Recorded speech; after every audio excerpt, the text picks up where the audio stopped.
Guys, मैं आपका यादी चहल और स्वागत है आपका मेरे चैनल पे।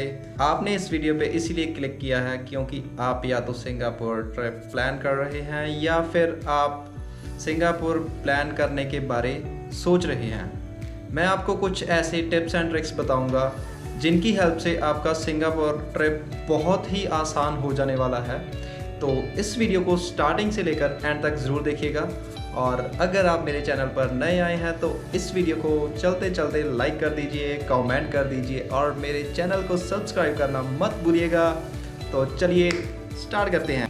तो जो पहली चीज़ की रिक्वायरमेंट होती है वो आपको जैसे पता ही है कि आप वीज़ा कहाँ से अप्लाई कर सकते हैं। वीज़ा या तो आप कर सकते हैं मेक माई ट्रिप से अप्लाई कर सकते हैं, या आप कर सकते हैं musafir.com से, और या फिर आप कर सकते हैं जेटसेव से।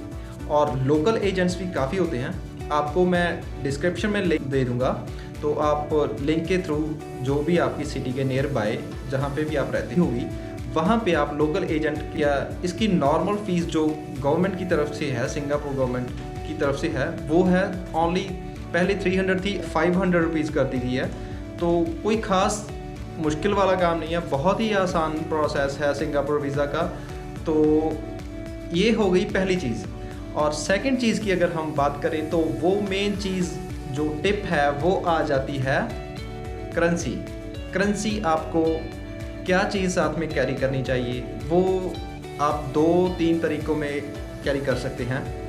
मैं आपको यही सजेस्ट करूँगा कि आप जब इंडिया से सिंगापुर जा रहे हैं तो या तो आप यहाँ से एक तो फॉरेक्स कार्ड लेकर जाएं साथ में, और आपके पास दूसरी चीज़ होनी चाहिए सिंगापुर डॉलर्स।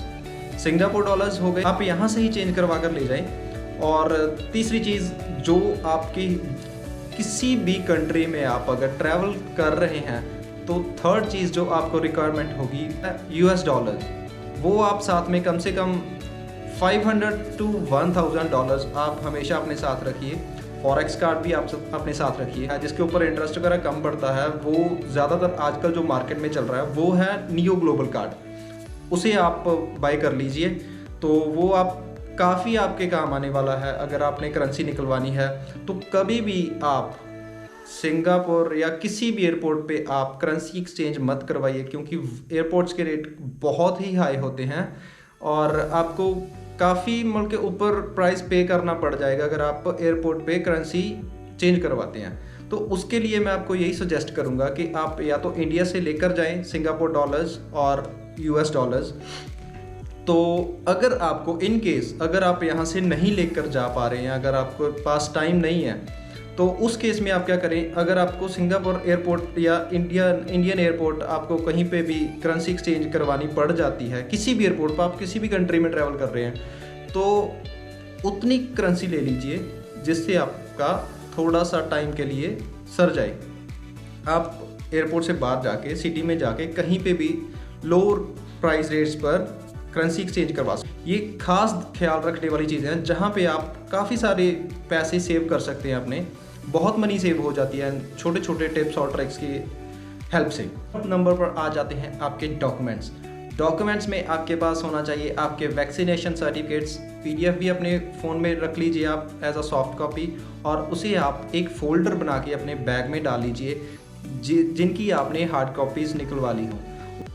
आपकी वैक्सीनेशन की हार्ड कॉपीज़ आ जाएंगी जिसमें दोनों डोजेज़ की, और उसके बाद आ गई आपकी इंश्योरेंस। मेक श्योर आप किसी भी कंट्री में ट्रैवल कर रहे हैं तो बहुत सारी इंश्योरेंस कंपनीज़ हैं, आप किसी भी कंपनी अच्छी सी कंपनी का इंश्योरेंस ज़रूर लेकर जाएं, क्योंकि खुदा ना खास्ता अगर आपको कोई दिक्कत आती है तो इंश्योरेंस कंपनी आपका वो सारा ही खर्चा उठाएगी। अगर आप बीमार हो जाते हैं या कुछ भी 19-21 हो जाती है तो आपका सारा खर्चा इंश्योरेंस कंपनी ही हैंडल करेगी।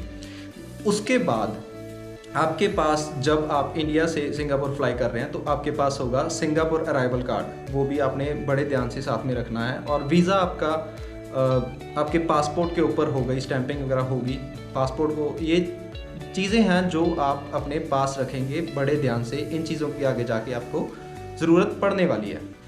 चौथी चीज़ आपको जिसकी बहुत ज़्यादा ज़रूरत पड़ने वाली है सिंगापुर में वो हैं ऐप्स।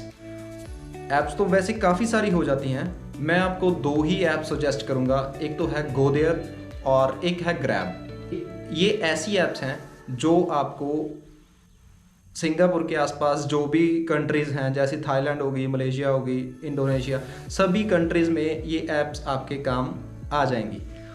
गो देयर ऐसी ऐप है जिसे आप वेबसाइट पे भी लॉगिन करके, आपको डाउनलोड करने की ज़रूरत नहीं है। अगर आप वेबसाइट पे भी लॉगिन करते हैं तो आपको पॉइंट टू पॉइंट कहाँ आपने जाना है, कौन सी बस लेनी है, कौन सा नंबर होने वाला है बस का, आपको A to Z रिकमेंड करेगी। बहुत हेल्पफुल रहने वाली है ये ऐप आपके। तो मेक श्योर इन ऐप्स को आप डाउनलोड कर लें और रजिस्टर कर लें। और उसके बाद आ जाता है 5वीं चीज़, वो है सिम कार्ड। सिम कार्ड आपको लेना ही पड़ेगा अगर आप घूमने जा रहे हैं। सिम कार्ड अगर आप लेना चाहते हैं तो उसे कभी भी एयरपोर्ट से मत लीजिएगा, क्योंकि वहाँ पे बहुत ही एक्सपेंसिव पड़ जाएगा आपको। अगर आप चाइना टाउन या लिटिल इंडिया कहीं भी किसी भी जगह आप सिंगापुर में स्टे कर रहे हैं, वहाँ नियर बाय बहुत सारी मार्केट्स होती हैं, वहाँ आप कहीं भी जाके सिम कार्ड इजीली ले सकते हैं। 3-4 कंपनीज़ हैं, वो मैं आपको मेंशन कर दूंगा। एक तो जैसे सिंगटेल हो गई और M1, 1-2 कंपनीज़ और हैं, वो मैं आपको मेंशन कर दूंगा, वो आपको स्क्रीन पे भी देखने के लिए मिल जाएंगी। तो आप किसी भी कंपनी का जो आपको प्राइस ठीक लगेगा वही आप वहाँ पे जाके सिम कार्ड खरीद सकते हैं। एयरपोर्ट पे तो आप वाईफाई यूज़ कर ही सकते हैं, एयरपोर्ट पे आपको कोई ज़रूरत नहीं पड़ने वाली है ख़ास। और उसके बाद आ जाती है ट्रांसपोर्टेशन की बात। अगर हम करें तो आप सिंगापुर एयरपोर्ट से सिटी में कैसे जाने वाले हैं, उसके लिए या तो आप टैक्सी कर सकते हैं जो कि आपको थोड़ा सा एक्सपेंसिव पड़ जाएगा, और या फिर आप वाया बस, वहाँ से बहुत सारी बसेज हैं जो आते जाते रहती हैं।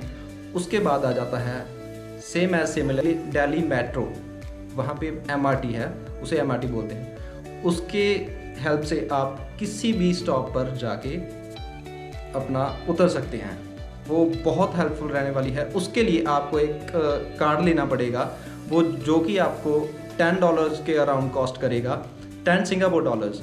वो आप ले लीजिए। उसमें आपको $5 फीस पे करनी पड़ती है और $5 आपको बीच में मिल जाएंगे आपका ट्रैवलिंग के लिए। और उसको आप कहीं पे भी जाके रिचार्ज के इजीली रिचार्ज हो जाता है। वो किसी भी के उनके ऑफिसेस हर एक MRT स्टेशन में, जैसे हम अगर आपने मेट्रो यूज़ की है तो आपको इजीली पता चल जाएगा कि इसको कैसे यूज़ करना है।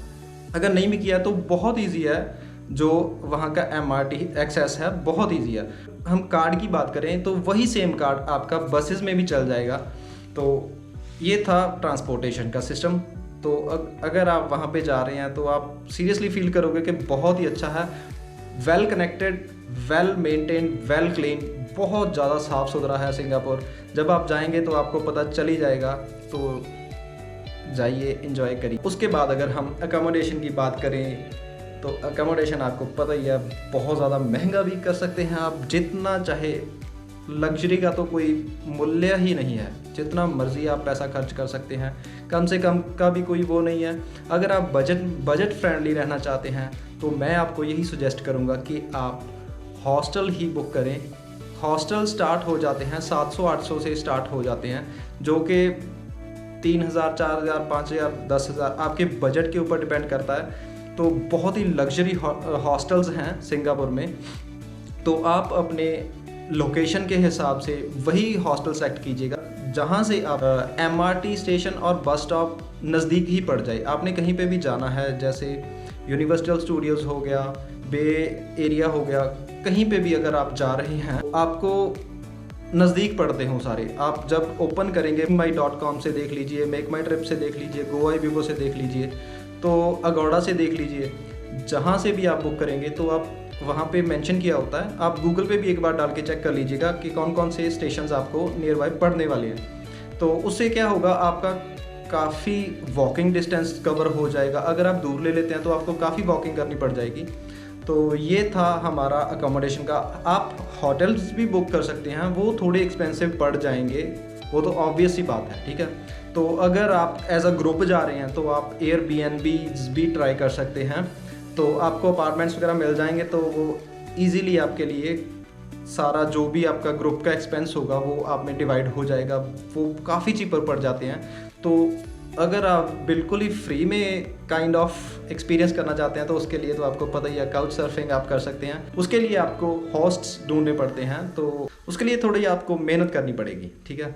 मेहनत करनी पड़ेगी, वेट करनी पड़ेगी, हो जाता है सारा कुछ। बहुत सारे इंडियंस हैं जो आजकल, इंडियंस क्या, बहुत सारे almost all over the world लोग काउच सर्फिंग करते हैं, कोई ऐसी बड़ी बात नहीं है। बहुत सारे लोग होते हैं जो आपकी हेल्प कर देते हैं। तो ये हो गया हमारा अकोमोडेशन का। उसके बाद अगर हम फूड की बात करें, फूड तो नॉन वेज वालों के तो भाई सिंगापुर में नज़ारे हैं, क्योंकि सिंगापुर में बहुत सारा नॉन वेज मिलता है। तो थोड़ा सा मुश्किल हो जाता है अगर आप वेजिटेरियन हैं। वेजिटेरियंस के लिए थोड़ी सी कम ऑप्शंस हैं, मगर ये नहीं है कि नहीं होंगी, ऑप्शंस हैं, मगर उसके लिए आपको कुछ स्पेशल प्लेसेस पे जाकर ही खाना पीना पड़ेगा। जैसे हो गया हमारा लिटिल इंडिया मार्केट होगी, वहाँ पे चाइना टाउन में मिल जाएगा मगर थोड़ा कम। लिटिल इंडिया में काफ़ी सारे इंडियन रेस्टोरेंट्स हैं, तो मैं कुछ रेस्टोरेंट्स के आपको नेम्स मेंशन कर दूंगा साइड में स्क्रीन पे, आप देख लीजिएगा। तो बाकी आपका डिपेंड करता है आप कहाँ पे जाना चाहते हैं, कहाँ पे रुक रहे हैं, वो सबसे प्रायोरिटी पे है। तो फिर तो आपको एडजस्ट करना पड़ेगा, जहाँ पे भी आप रुक रहे हैं आपको वहीं एडजस्ट करना पड़ेगा। तो आपका काफ़ी वॉकिंग डिस्टेंस ना हो जाए, तो इस वजह से आप रूम वगैरह या हॉस्टल वगैरह या होटल वगैरह अपनी एकोमोडेशन ध्यान से बुक कर लीजिएगा। तो ये हो गई हमारी टिप्स एंड ट्रिक्स जो कि आपके बहुत ही ज़्यादा काम आने वाली हैं अगर आप सिंगापुर का ट्रिप प्लान कर रहे हैं। उम्मीद करता हूँ आपको वीडियो पसंद आया होगा। मैं आपका यादी चहल, मिलते हैं नेक्स्ट व्लॉग में।